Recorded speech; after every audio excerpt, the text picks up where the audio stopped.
The commercials were not only unfunny, but also insufferable.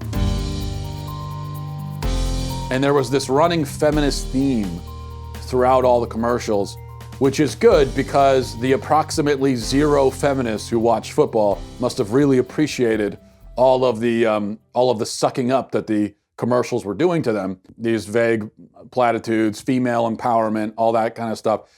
And that led finally, at the end, it was all leading up to this moment, and this commercial aired towards the end of the game.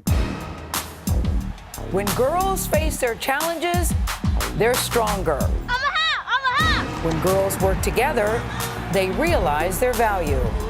When girls get to play, they learn to win. Girl power! Okay, so they literally ran a girl power ad. I mean, they actually had the girls shouting girl power.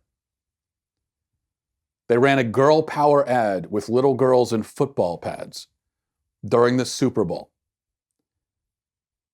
Insufferable is the word I keep going back to, because that's really what feminism is now. That's all it's become, more than anything. It's just insufferable. All you can do is roll your eyes and just say, "Stop already. We get it. You don't need to shove this down our throats every second. And why do we need it during football? Who is this? Who exactly are you talking to? Who are you targeting? And by the way, are you really you really want little girls playing football? I thought the feminists say, don't we hear from the left all the time that football is dangerous, you get concussions? I mean, now we're telling them to put on football pads and go play football? Can you make up your mind? But if we're talking about insufferable ads, nothing could possibly be more insufferable than what we saw from the Washington Post. When our neighbors are at risk, when our nation is threatened, there's someone to gather the facts, to bring you the story, no matter the cost.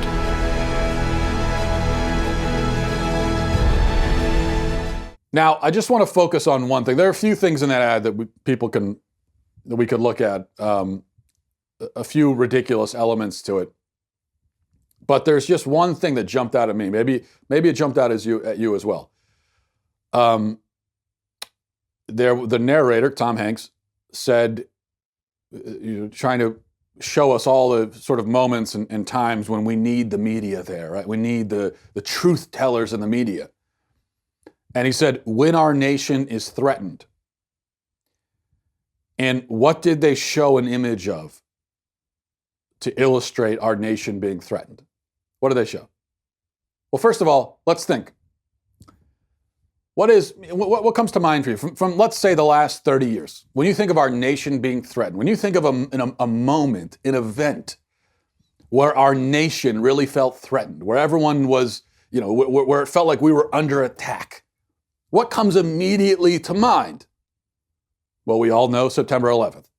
So the Washington Post, when they're running this ad, trying to illustrate when our nation is threatened, we need the media. What do they show? No, they don't show September 11th. They show the Oklahoma City bombing.